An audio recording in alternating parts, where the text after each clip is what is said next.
santé en danger, la santé en Je vous remercie à tous ceux qui ont été très patients de nous attendre. Donc, ce que je voulais vous dire aussi, une fois de plus, on peut montrer que le rapport de force, c'est quelque chose qui gagne et qui permet quand même, à un moment donné, d'être mieux entendu, parce qu'on est quand même passé d'une rencontre essentiellement à un conseiller, et on a eu quand même...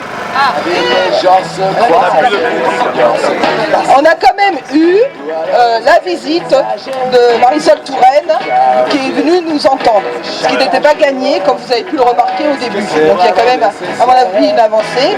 C'est vrai qu'on a beaucoup insisté quand même sur le rôle de nos agences régionales de santé, sur le rôle des ARS et entre autres dans notre région, où on avait quand même beaucoup de difficultés à pouvoir être entendus et qu'on se demandait si elle avait un réel pouvoir sur les ARS. Donc je pense que ça, elle l'a entendu. Il a quand même eu des choses qui ont été avancées et donc les copains qui sont plus en charge des dossiers vont vous l'expliquer, où on a quand même une amorce de dialogue social, de prise en compte de certains dossiers de nos départements.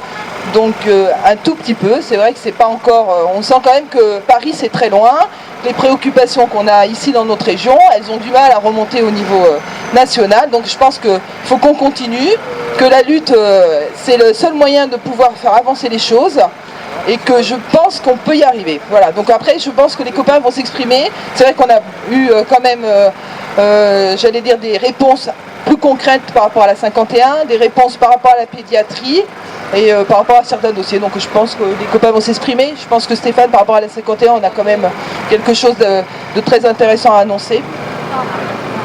Et bon, intéressant et bon. Bon alors pour la 51, donc le ministère ne donnera pas son agrément à la recommandation patronale, donc ça c'est déjà une bonne nouvelle. Donc nous demandions des négociations tripartites pour qu'elles soient loyales et sérieuses avec un représentant du ministère du Travail. Donc le ministère va dans ce sens aussi. Donc déjà un médiateur a été proposé à la FEAP, qui a été récusé par la FEAP, donc on voit déjà bien la qualité du dialogue avec la FEAP. Donc un autre médiateur sera proposé aujourd'hui, donc prochainement des négociations vont reprendre tripartites. Donc la ministre est aussi consciente que le dialogue ne peut perdurer simplement jusqu'au 1er décembre, donc il y aura aussi une prolongation des négociations avec l'ordre du jour, un calendrier qui doit être réalisé au plus tôt. Et aussi l'inclusion des points que demanderont les organisations syndicales, pas simplement les points que souhaite dénoncer la fédération patronale FEAP, mais aussi les points que souhaitent inclure les organisations syndicales. Donc voilà, il est essentiel de préciser que le rapport de force sera quand même essentiel, parce que c'est des propositions qui seront faites, des réunions vont être faites, mais il faut absolument que les salariés soient présents aussi dans la rue, par pétition, en manifestation et en intersyndical, pour montrer aussi qu'on refuse tout projet de régression de la convention collective 51 et qu'on veut une convention de haut niveau. Voilà. 15 février, première date donnée pour prolonger les négociations. Alors sur la question de la pédiatrie, bon, c'est un minimum, hein, le ministère a pris en main le dossier. Ils ont rendez-vous à Marseille demain avec la Fondation Lanval, le CHU de Nice et l'ARS. Donc la demande de table ronde qu'on demande depuis des mois devrait nous être accordée pour qu'on puisse discuter de quelle évolution de ce groupement. Par contre, sur le contenu du changement que nous on veut, parce qu'on pense que c'est celui-là qu'il faut pour la population et les salariés, là apparemment on est en désaccord, puisque pour l'instant le ministère ne prévoit pas de revenir sur la question des groupements de coopération sanitaire. Ils réfléchissent éventuellement à quelques aménagements, mais le principe perdure. Donc on reste bien évidemment inquiet et mobilisé sur la question. Sur la question des hôpitaux, alors bon, elle nous a mis en avant évidemment la décision qui venait d'être prise pour qu'on arrête la convergence tarifaire entre le public et le privé. Alors ça, c'est vrai que c'est un bon point et ça montre une certaine intention. Par contre, ça ne va pas assez loin, puisqu'aujourd'hui c'est l'enveloppe globale qui est à partager, qu'on doit rediscuter et qui doit augmenter. Hein, donc nous on a mis en avant nos craintes sur les réductions d'emplois, comme l'a chiffré notre fédération. Alors bon, elle a répondu, mais c'était pas forcément très très clair. Et évidemment sur la question des salaires, etc., ça va pas. Donc vraiment il faut qu'on continue. C'est vrai que dans la forme ça change un peu. Il y a des déclarations d'intention. Maintenant c'est à nous de pousser pour que ça aille de plus en plus loin. C'est un gouvernement socialiste, donc il faut qu'on les pousse dans leur retranchement à eux, puisqu'ils mettent en avant les choses, il nous a donné rendez-vous dans 6 mois, on lui a dit banco. Voilà, donc on a vraiment de quoi continuer. Et le dernier point que je voulais aborder, c'est sur la question des ordres professionnels, et notamment de l'ordre infirmier, qui est quelque chose d'assez grave pour la question de la démocratie et de comment doivent se prendre les décisions, etc. Il n'y a pas la volonté d'abroger la loi. Il y a volonté de l'aménager en rendant facultative l'adhésion. Donc c'est vraiment une demi-mesure, et que l'ordre infirmier, les autres, voilà. Donc c'est vraiment une demi-mesure, et moi c'est un peu mon sentiment suite à ce rendez-vous, c'est qu'ils essayent de ménager la chèvre et le chou. Moi j'ai pas eu le sentiment d'être face à un gouvernement qui a vraiment pris conscience qu'aujourd'hui il y a un patronat qu'il fallait mieux maîtriser et qui sont un peu entre deux. Donc bon, ça laisse craindre qu'effectivement on doit continuer nous le combat et à rester sur nos exigences et à ne pas être juste dans la défense. Il faut vraiment qu'on soit à l'attaque sur des revendications de très haut niveau. Le pays est en crise, soit, et bien justement en répondant à nos revendications, on va développer des sociétés qui pourront se sortir de l'ornière. Voilà. Alors, pour rebondir sur ce que disait la copine, ce qu'on a ressenti, c'est vrai que le ressentiment qu'on a un peu de déception en sortant, en dehors du traitement à chacun de nos dossiers concernant nos établissements, c'est que c'est un gouvernement qui a décidé de ne pas changer tout de suite apparemment, d'aménager la loi SPST, d'aménager la T2A, d'aménager en fait et de gérer la crise par des petites mesurettes. C'est comme ça qu'on le sent, et comme on le disait, il faut qu'on reste sur le terrain et qu'effectivement qu'on les pousse dans leur retranchement, qu'on continue à demander le changement maintenant, quoi. Voilà. En préambule, quand même, on a évoqué effectivement le comportement des forces de police, hein, quand même. On leur a signalé qu'on pensait qu'il y avait eu quand même un changement de méthode, mais que le constat qu'on faisait, c'est qu'il n'y en avait pas du tout.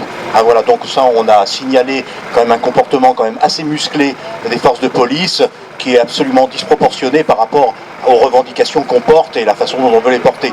Il n'y a jamais eu de violence en fait dans nos actions, et malgré tout, il y a le même comportement policier, de mon point de vue, proposé par la préfecture, mais en tout cas, on n'a pas apprécié et on l'a fait savoir. Après, effectivement, comme dit la camarade, sur le fond, le changement, c'était maintenant dans la déclaration, mais ça n'a pas l'air d'être pour tout de suite dans la réalité. Et le changement, on en est tous convaincus, mais malheureusement, c'est le constat qu'on fait dès qu'on rencontre effectivement la ministre, c'est qu'il va falloir effectivement y passer par la mobilisation. Parce que c'est par que la mobilisation qu'il pourrait y avoir une poussée dans le retranchement. Quand on parle par exemple des ordres, où Marisol Touraine dit très clairement qu'elle n'a pas l'air d'être très favorable, que de toute façon, au fil du temps, l'ordre infirmier va s'écrouler. Mais puisqu'elle en a l'air plutôt assez satisfaite, si ça pouvait se passer comme ça, qu'elle prenne des mesures politiques pour que ça se passe vraiment. La suppression des ordres, on voit même que les médecins, les ordres médicaux, il y en a un paquet qui commencent à en avoir ras-le-bol et qui commencent à se tourner vers des actions plutôt syndicales et non plus vers les ordres qui sont là pour sanctionner. Voilà. Donc on a aussi posé des choses très concrètes sur lesquelles le ministère doit peser, notamment sur la zone vie chère. Ça là-dessus, ils n'en ont pas pour longtemps s'ils veulent sortir un arrêté.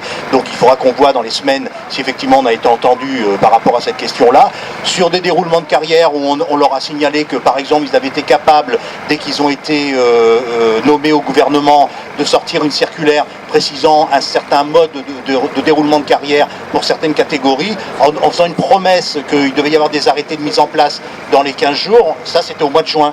On leur a rappelé qu'aujourd'hui on était déjà au mois d'octobre, donc 3 semaines pour entre juin et octobre, il y a quelque chose qui ne va pas. Donc on leur a montré quand même qu'il y avait une attente vraiment importante, qu'on avait contribué à faire chuter Sarkozy, et la CGT a mis le paquet quand même pour les faire chuter, et qu'on attendait vraiment des changements. Voilà, et moi sur l'hôpital de Grasse, je leur ai signalé quand même que ce risque de menace de suppression de la réanimation, pour l'instant pour la population, c'était encore quelque chose qui restait quand même ancré dans la tête, et qu'il n'y avait pas vraiment de garantie pour que ça soit supprimé, et que si dans ce cas-là, ils voulaient nous assurer qu'il y avait pas du tout de question de suppression, on leur a fait une proposition, c'est celle de la construction, je vous l'ai dit tout à l'heure, de la construction des blocs, et qu'elle appuie de façon très ferme auprès de l'ARS pour qu'il y ait une reconstruction qui soit faite dans les délais les plus brefs. Moi, il y a un truc qui me vient, c'est parce que c'est une phrase qu'a dit le conseiller et qui m'énerve un peu, c'est il n'a pas arrêté de nous rappeler « aide-toi, le ciel t'aidera ». Sous-entendu qu'il allait falloir faire des efforts encore. Donc à un moment donné, c'est ça aussi qu'il faut qu'on se fasse entendre. Bien, les efforts, on les a faits, on les fait tous les jours. Maintenant, ça suffit. Et la question qui est au centre du débat, c'est comment on trouve de nouvelles sources de financement pour la sécurité sociale et évidemment après tout un dialogue. Alors Édouard Couty devrait faire des annonces le 15 décembre, de faire des propositions au ministère en termes de dialogue social, de place du système de l'hôpital public dans le système de santé, etc. Donc on doit être très attentif. Mais bon, on peut continuer à travailler la mobilisation parce que rien de ce qu'on a pu entendre nous fait penser qu'on aura du concret très rapidement. Voilà, comme j'ai dit tout à l'heure, vraiment l'impression c'est qu'ils essayent pour l'instant de ménager la chèvre et le chou. Il y a un réel combat. On revient dans une lutte des classes, on y est en plein. Le patronat est à fond là-dessus. Ils défendent leurs intérêts. Donc nous, ce qu'on demande du monde politique, c'est qu'il entende toutes les classes qui existent et qu'à un moment donné, il agisse fermement, si besoin, pour défendre, une évolution progressiste de la société. Et ça passe forcément par reconnaître les salariés, mais voilà, reconnaître nos secteurs qui sont éminemment importants pour le bien-être d'une société. Sans établissements sanitaires et sans établissements sociaux, c'est la dérive, quoi. Voilà. Donc continuons, ça marche, on l'a vu encore ce matin, quand on est déterminé, voilà. Donc on va les repousser dans le retranchement et on va avancer petit à petit, on arrivera.